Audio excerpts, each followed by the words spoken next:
Hey everyone! So, today in class we talked about education and disability in Germany and the United States. And we started class off with our do now. And so, what I wanted you guys to do was to write down what comes to mind when you think about disability. So, what are some words that you associate it? And what do you think that looks like in the classroom? And then, when you've thought about that for a little while, I wanted everyone to think about what are some things that you think teachers could be doing to make classrooms more accessible? And we'll tweak our thoughts a little bit at the end of class after we've talked more about ableism and how systems are structured in Germany and the United States.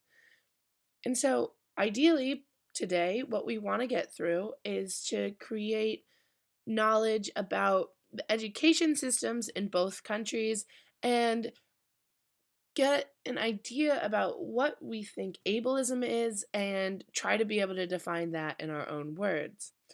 And the reason we're really talking about this today is because students learn differently, and it's important to learn about the systems in place in both the United States and in other countries around the world, and the advantages and disadvantages that these systems create for students of all different learning abilities and how they can make students feel as if they're not a fully participating member of their community.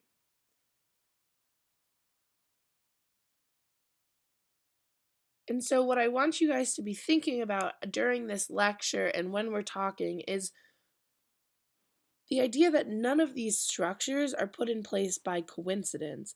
And so, the policies and systems that we're discussing today have been consciously decided on. And so, I want you to think about who that affects as we continue on with the lecture. So, we're going to start by talking about the structures of the schools themselves. And so, both school structures definitely promote ableist tendencies in very different ways. And Justin Powell, who's a scholar in both Germany and America, has noted that Germany creates a culture that forces students to prove that they are worthy of continuing school once in high school, whereas America assumes that all students will attend school until age 18. Germany is based on a three-tier system. In grade 5, students are selected by their teacher to be put in one of the three schools, Gymnasium, Realschule, or Hauptschule. Only Gymnasium allows for students to move to university. The placement is typically made by the teacher of that year and is largely based off of grades. This system promotes ableist education structures because many students with disabilities, learning, physical, or mental, are placed into the lower two schools, making it nearly impossible to go to university if that's something that they want. America, since the late 1900s, has focused on more inclusive learning. So the idea is that all students go to the same school and learn together. And students are expected to be in school from the first to the 12th grade. And the school systems in America focus and center itself around the ages of children, which can also create a culture that is incredibly exclusionary to many students. So, the next thing that is tied to education is standardized testing. And standardized tests are undeniably ableist. They create rigid structures of learning that attempt to measure a person's academic worth. These tests are almost always timed in both countries, which further aids to ableism. However, both Germany and the United States use them, and they use them as a tool for their main markers for acceptance into college and university. And so, think about this quote from Diane Ravitch, who worked in the government during No Child Left Behind, a program in America. She says, I've come to realize that high standards and rigorous testing do not promote equity. Instead, they produce high rates of failure for many students and widen the gap between those at the bottom and those at the top. And so in class today, we took that quote and we worked in small groups with our table mates and we really thought about how these systems create ableism and who does that affect most frequently?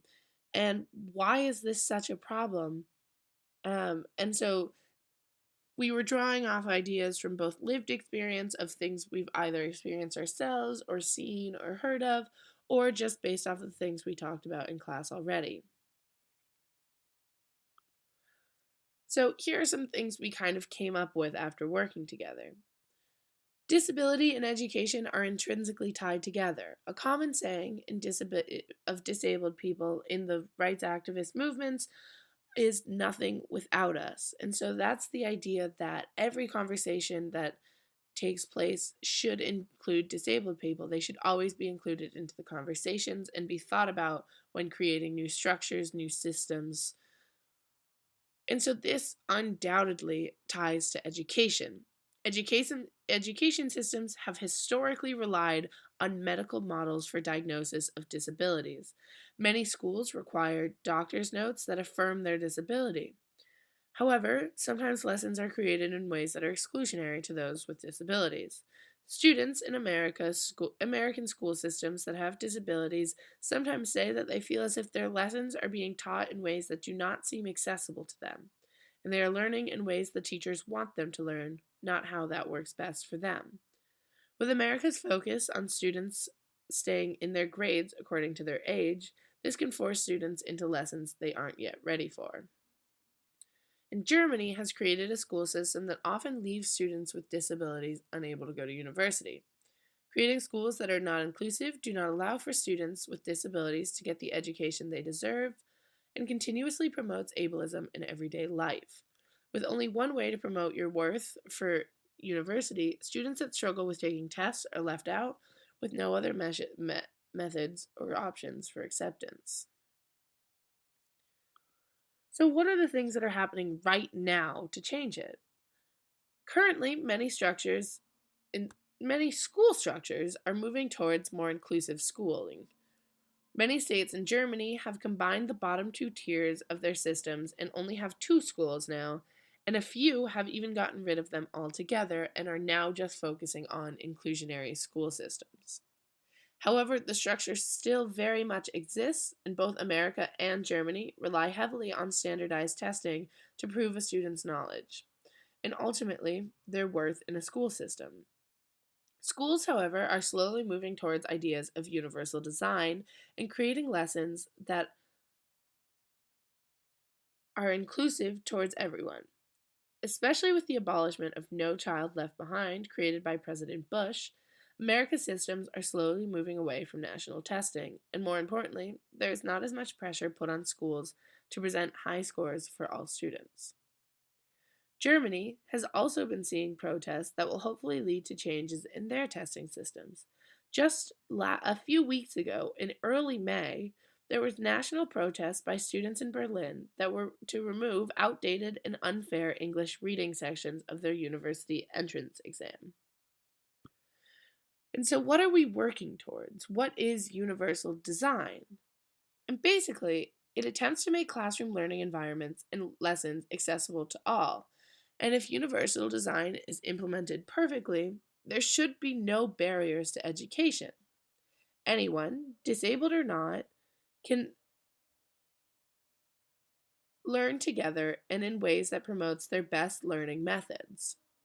Some contemporary methods include providing multiple ways of synthesizing information, allowing for students to work independently in larger classroom discussions and in small groups, and teachers are in charge of making sure their classroom is a safe space for everyone and that their students are always aware of that. And so these are just some small things that people are trying to do to move towards universal design. And there are barriers still in place to making it possible to get there. And so when you think about public school education, you have to think about the funds that schools are being given, and so their lack of resources or funds to get those resources that are in place.